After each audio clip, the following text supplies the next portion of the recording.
Ya, halo anak-anak ibu, bagaimana nak? Masih semangat belajar ya? Tentunya kita harus semangat belajar untuk mencapai cita-cita kita. Baik, pada hari ini kita akan masuk ke judul baru yaitu mengenai nilai dan norma sosial. Apa itu yang dikatakan nilai? Nilai sosial itu adalah suatu kesadaran yang diberikan secara merupakan petunjuk. Ya, jadi dia itu nilai sosial adalah penghargaan yang diberikan masyarakat kepada bentuk sesuatu yang baik, penting, pantas bagi yang dikembangkan dan kebaikan hidup bersama. Jadi kalau menurut Watts, nilai sosial itu adalah petunjuk umum yang telah berlangsung lama yang bertujuan mengarahkan tingkah laku dan kepuasan manusia dalam kehidupan sehari-hari. Ciri-cirinya ada di situ 5 ya, udah kamu lihat itu kan nak. Jadi dia itu adalah hasil dari interaksi sosial katanya. Jenis-jenis nilai di situ ada 3, itu adalah menurut pendapat Profesor Noto Negoro. Itu nilai material, nilai vital, nilai kerohanian. Kalau dia material itu berguna untuk jasmani, kalau vital itu berurusan dengan aktivitas. Jadi kalau nilai kerohanian itu ada 3, di situ adalah nilai kebenaran, keindahan, moral, religius, itu dia. Kita melihat pembagian nilai sosial berdasarkan cirinya. Nilai sosial itu ada yang disebut dengan yang terencana atau mendarah daging, istilahnya adalah internalized.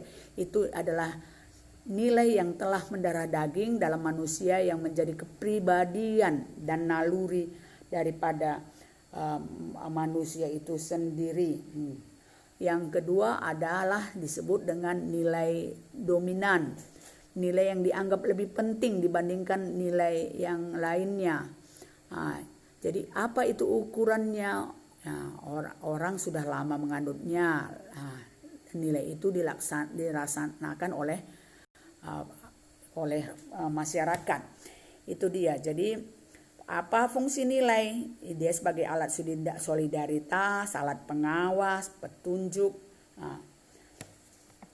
Kita masuk kepada norma sosial. Norma adalah petunjuk hidup yang berisikan perintah larangan manusia yang berperilaku sesuai dengan aturan atau norma sehingga tercipta ketertiban dan kedamaian dalam hidup bersama dalam masyarakat. Kita lihat ciri-ciri norma sosial. Dia bisa tidak tertulis, hasil dari kesepakatan masyarakat. Sekarang kita masuk kepada jenis-jenis norma. Berdasarkan sifatnya, norma itu dibedakan atas 2, yaitu 1 norma yang resmi, formal, itu seperti undang-undang atau supersmar. Ada lagi norma yang tidak resmi, ini tidak tertulis tapi diakui, seperti apa? Adat istiadat. Berdasarkan daya pengikatnya, norma sosial dibedakan. Yang pertama disebut dengan norma cara, yaitu norma yang menunjukkan kepada suatu bentuk perbuatan dengan aksi yang sangat ringan. Jadi dia kalau misalnya kamu lagi makan itu ya, lagi makan bersuara atau bersendawa, kamu ditegur, mirip apa katanya kan gitu. Yang kedua adalah norma yang disebut dengan kebiasaan atau folk word. Itu adalah suatu perbuatan yang diulang-ulang dalam bentuk yang sama. Jadi kalau dia tidak melanggar itu, dia mendapatkan teguran, cemoohan atau ejekan. Jadi misalnya ada orang yang kalau datang memberikan salam ya kepada ibu guru itu yang kamu lihat kan. Jadi kalau dia tidak melanggar berarti dia itu dicemooh, gitu dia.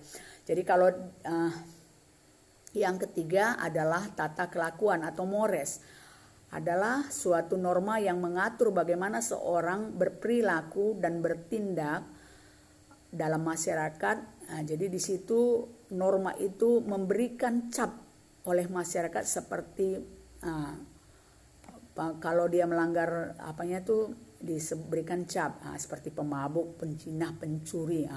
Yang keempat adalah adat istiadat atau kostum. Norma ini menunjukkan kekuatan penyatuan setiap pola perilaku masyarakat. Jadi di dalam norma adat ini ada aturan-aturan yang tidak tertulis tetapi masyarakat amat mematuhinya. Karena apa? Masyarakat malu kalau dibilang dia tidak beradat. Kalau tidak beragama itu biasa bagi dia. Tapi kalau tidak beradat berarti sama dengan hewan berkaki 4. Nah, itu dia kan. Yang kelima adalah hukum atau law. Ini adalah tata kelakuan yang bersumber dari perundang-undangan. Ada yang disebut dengan hukum pidana, ada disebut dengan hukum perdata. Norma ditinjau dari sumbernya. Ada yang disebut dengan norma kesopanan, itu yang berpangkal pada tingkah laku yang diakui oleh masyarakat. Bagaimana cara berpakaian, bagaimana cara duduk. Ada yang disebut dengan norma kesusilaan. Ini didasarkan kepada hati nurani dan akhlak manusia. Ini bersifat umum dan setiap orang harus mematuhinya. Ada yang disebut dengan norma agama. Itu adalah yang didasarkan pada ajaran ataupun suatu pemberian dari Allah. Ada disebut dengan norma hukum. Ini didasarkan pada perintah dan larangan yang mengatur tata tertib suatu masyarakat dengan ketentuan sah dan dapat penegak hukum dan diberikan sanksi. Kita melihat dari fungsi norma sebagai aturan atau pedoman tingkah laku dalam masyarakat. Yang kedua sebagai alat untuk menertibkan dan menstabilkan kehidupan sosial. Yang ketiga sebagai sistem kontrol dalam masyarakat. Sedangkan tadi fungsi nilai adalah sebagai alat solidaritas, sebagai alat pengawas dan daya tekan pengikat kepada masyarakat, petunjuk arah cara berpikir, berperasaan, bertindak. Ini dia ya. Kita lihat kembali. Ayo. Menurut Kim Bal-yong, kalau nilai itu adalah asumsi yang abstrak dan sering tidak disadari tentang apa yang dianggap penting dan dalam masyarakat. Jadi kalau nilai itu sifatnya abstrak ya. Jadi tidak nyata. Seperti katakan orang baik itu seperti apa. Jadi baik itu tergantung. Kalau baik dikelompokkan pencuri, dia itu mampu mencuri. Kalau baik sebagai siswa, dia itu rajin belajar, kan begitu.